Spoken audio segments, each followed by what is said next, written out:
મુન્દ્રા બારોઈ નગરપાલિકાની પ્રથમ સામાન્ય સભામાં વિવિધ સમિતિઓની રચના કરાઈ. મુન્દ્રા બારોઈ નગરપાલિકાની નવી ચૂંટાયેલી બોડીની પ્રથમ સામાન્ય સભા આજે રોટરી હોલ ખાતે નગરપતિ ભોજરાજભાઈ ગઢવીની અધ્યક્ષતામાં યોજાઈ હતી. નગરપાલિકાની નવરચના બાદ મળેલી આ પ્રથમ બેઠકમાં કારોબારી સહિત વિવિધ સમિતિઓની રચનાની સાતાવાર જાહેરાત કરવામાં આવી હતી, તેમજ અનેક વિકાસલક્ષી ઠરાવો પર ચર્ચા કરીને મંજૂરી આપવામાં આવી હતી. સભાની શરૂઆત નવા ચૂંટાયેલા નગરસેવકોના સ્વાગત સાથે કરવામાં આવી હતી. ત્યારબાદ ગત સામાન્ય સભાની કાર્યવાહી, કારોબારી સમિતિની મિનિટ્સ, ત્રિમાસિક હિસાબો તેમજ જયરામસર તળાવ વિકાસ યોજના તબક્કો 2ના સુધારા કામ માટેની ટેકનિકલ અને વહીવટી મંજૂરી સહિત શહેરના વિવિધ માર્ગોના રીસરફેસિંગ સંબંધિત ઠરાવો રજૂ કરવામાં આવ્યા હતા. સભ્યોએ આ ઠરાવોને સર્વાનુમતે અથવા બહુમતીથી મંજૂરી આપી હતી. સભા દરમિયાન વિપક્ષના સભ્યોએ પણ અનેક મહત્વપૂર્ણ મુદ્દાઓ રજૂ કર્યા હતા.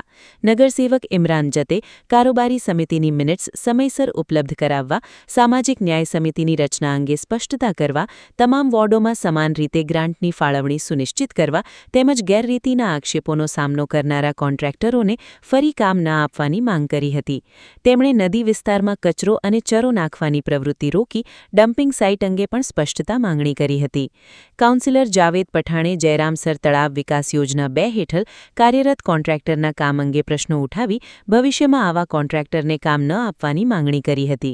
જ્યારે નિમિતાબેન ભરત પાતારિયાએ સામાજિક ન્યાય સમિતિની રચના કરવા, જયરામસર તળાવ નજીક આવેલ ડોક્ટર બાબાસાહેબ આંબેડકર સર્કલ ખાતે પ્રતિમા માટે છતરડી તથા રેનોવેશન કામ હાથ ધરવા તેમજ કોળીવાસ વિસ્તારમાં જાહેર શૌચાલય નિર્માણ કરવાની રજૂઆત કરી હતી.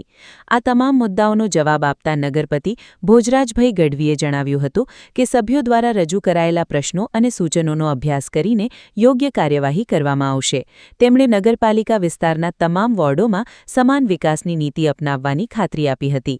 ઉપરાંત તાજેતરમાં પ્રાપ્ત થયેલા ફાયર ટેન્ડરને કામગીરીમાં સામેલ કરવા માટેની દરખાસ્તને સભાએ બહાલી આપી હતી. સભામાં વિવિધ સમિતિઓના ચેરમેન તરીકે ધર્મેન્દ્રસિંહ ઝાલા કારોબારી સમિતિ, પૂજાબા રાજેન્દ્રસિંહ રાઠોડ સેનિટેશન સમિતિ, નરેન્દ્રસિંહ પરમાર વોટર સપ્લાય સમિતિ, પ્રકાશ પાટીદાર ડ્રેનેજ સમિતિ, રાજેશ માલમ રોડ અને લાઇટ સમિતિ, જિજ્ઞાબેન હિમાલય જોશી સાંસ્કૃતિક સમિતિ, લક્ષ્મીબેન કરસન ગઢવી રૂલ્સ એન્ડ બાયલોઝ સમિતિ, અલ્પાબા ધ્રુવરાજસિંહ ચુડાસમા બાગ બગીચા સમિતિ, નયનાબેન અલ્પેશ સોલંકી ટ્રાન્સપોર્ટ સમિતિ, જીવણજી જાડેજા પ્રોપર્ટી ટેક્સ વસૂલાત સમિતિ, ડાયાલાલ ગોહિલ ફાયર અને વોટર સમિતિ, મોહિનીબેન વિનોદ ચુડાસમા પ્રવાસન સમિતિ તથા હિનલબેન નિકુલ કષ્ટાની શોપ્સ એન્ડ એસ્ટાબ્લિશમેન્ટ સમિતિના ચેરમેન તરીકે બહુમતીથી નિમણૂક કરવામાં આવી હતી. આ બેઠકમાં ચીફ ઓફિસર વૈભવ વ્યાસ, ઉપપ્રમુખ આશાબેન સોરઠિયા, કારોબારી સમિતિના ચેરમેન ધર્મેન્દ્રસિંહ ઝાલા, શાસક પક્ષના નેતા દિલીપ ગોર તથા દંડક પ્રકાશ જી ઠક્કર મંચસ્થ રહ્યા હતા. જ્યારે વિપક્ષ તરફથી શારદાબેન સોધમ, ફારૂક સુમરા, ઇમ્તિયાઝ સુમરા, ઇમરાન ખત્રી, સલીમાબેન ખોજા અને માનબાઈબેન સોધરા સહિતના સભ્યો ઉપસ્થિત રહ્યા હતા. કાસમ ખલીફા સાથે Arif Khalifa, news 11 Gujarat, voice of Mundra. Mundra Baroi નગરપાલિકાની આજરોજ જે નવી ટીમ ચૂંટાઈને આવી ત્યારબાદની આ પ્રથમ સામાન્ય સભા, જે સામાન્ય સભામાં વિવિધ પ્રકારના મુદ્દાઓ જેવા કે મુન્દ્રા બારોઈ નગરપાલિકાની વિવિધ સમિતિઓની રચના કરવામાં આવી, સમિતિઓના ચેરમેનની પણ જાહેરાત કરવામાં આવી. બિલકુલ આપ મુન્દ્રા બારોઈ નગરપાલિકાની અત્યારે પ્રી મોન્સૂનની કામગીરી જોતા 90% પ્રી મોન્સૂનની કામગીરી આપણે પૂર્ણ કરી ચૂક્યા છીએ. અત્યારે પણ ભૂખી નદીમાં જેસીબી દ્વારા જ્યાં જ્યાં બાવળ કે કચરો કે ઢગલા છે એ સાફ કરવામાં આવી રહ્યા છે. અને બારોઈનો છેલ્લો તળાવની આવ અને ભૂખી નદીનો જે મુખ્ય પ્રશ્ન જે કે મફત પ્લોટ એરિયો છે ને ત્યાં જે પાણી ભરાવાનો થતો હતો ત્યાંથી બધા જ બાવળો કાઢી અને પાણી નિકાલની વ્યવસ્થા કરવામાં આવેલ છે. આપણો સૌનો સહિયારો એક એવો પ્રયાસ રહેશે કે મુન્દ્રાને કેમ સ્વચ્છ રાખવું. અને જે વાત આવી ડમ્પિંગ સાઇટની, તો ડમ્પિંગ સાઇટ અત્રે જ્યાં કોઈ પણ રિસાયકલિંગ મશીનરી ઉપલબ્ધ ન હોવાથી અત્યારે આપણે જ્યાં ડમ્પિંગ કરીએ છીએ એ એરિયાને પણ ચોમાસા પહેલાં આપણે પ્રી મોન્સૂન કામગીરીમાં ક્લીન કરી દઈશું. બસ સામાન્ય સભા આજની બહુ સરસ રહી હતી અને ખાસ કરીને એવા કોઈ પ્રશ્ન નહોતા વિપક્ષના, કેમ કે પહેલી સામાન્ય સભા હતી. પણ જે વિકાસના કામો હતા સંકલનમાં રાખીને કરવા એવી માંગણી હતી. બાકી બીજી કોઈ એવી વિપક્ષની ખાસ માંગણી હતી નહીં. અને અમે અત્યાર સુધી જે કંઈ કામ કર્યા છે એ 7 વોર્ડને ભારતીય જનતા પાર્ટીની આ નગરપાલિકાએ 7 વોર્ડને પોતાના જ વોર્ડ સમજીને બધા કામ કરતા હોય છે. આજે લગભગ 13 સમિતિની રચના થઈ અમારી પાર્ટી દ્વારા અને 13 સમિતિના ચેરમેનની રચના કરવામાં આવી. 13 સમિતિના સભ્યો ચેરમેનની સાથે સાથે સભ્યોની પણ રચના કરવામાં આવી. આજની મુખ્યત્વે પ્રથમ સામાન્ય સભા મુન્દ્રા બારોઈ નગરપાલિકાની યોજવામાં આવેલી હતી. સૌપ્રથમ અમારો મુદ્દો હતો જેમાં વિવિધ સમિતિઓની રચના કરવામાં આવી. એમાં અમારી માંગણી હતી કે સામાજિક ન્યાય સમિતિની રચના કરવામાં આવે, જે અમારી માંગણી ગ્રાહ્ય નથી રાખી. એસસી અને એસટી સમાજ સામે જે ભાજપની અણગમતા છે એ આ સામાન્ય સભામાં દેખાઈ આવેલ છે કે ભાજપ શાસિત અંજાર નગરપાલિકા અગર સામાન્ય સમિતિની રચના કરી શકે છે તો જે ગામમાં જે શહેરમાં 35થી 40% વસ્તી એસસી એસટી સમાજની હોય ત્યાં સામાન્ય ન્યાય સમિતિની રચના ન કરવામાં આવે એ એમનું અપમાન છે.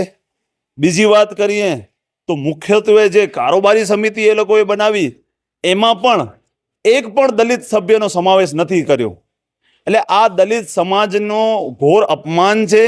ભાજપની માનસિકતા દાખવે છે કે એમને લઘુમતીઓથી પ્રોબ્લેમ છે એ તો દુનિયા જાણે છે, પણ દલિત સમાજ પ્રત્યે પણ એમની કેટલી મોટી અવગણના છે આ સમિતિઓની રચનામાં દેખાઈ આવ્યું.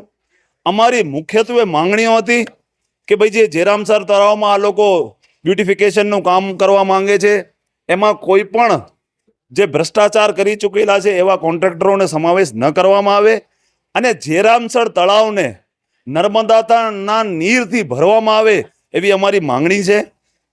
એની સાથે સાથે અમને ક્યારે પણ કારોબારી સમિતિની મિનિટ આપવામાં નથી આવતી. એ મિનિટમાં મસમોટા પ્રમાણમાં ભ્રષ્ટાચારો થયેલા છે. એ મિનિટની કોપી આજે અમને આપવામાં આવેલી છે અને આવનારા સમયમાં અમે આ જે ભ્રષ્ટાચારો થયેલા છે એનો અમે ખુલ્લો વિરોધ કરશું. અને મુખ્યત્વે મુદ્દો ડમ્પિંગ સાઇટનો હતો કે મુન્દ્રામાં બારોઈ નગરપાલિકાએ ગત ટર્મમાં ગોયર સમાજની બાજુમાં ડમ્પિંગ સાઇટ મંજૂર કરેલી છે.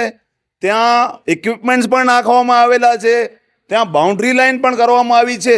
તો કોના ઈશારે આ ડમ્પિંગ સાઇટ બદલી અને ભૂખી નદીમાં કચરો ઠાલવવામાં આવે છે, ત્યાં કચરો બારવામાં આવી રહ્યો છે અને ત્યાં ગંદકી કરવામાં આવી રહી છે.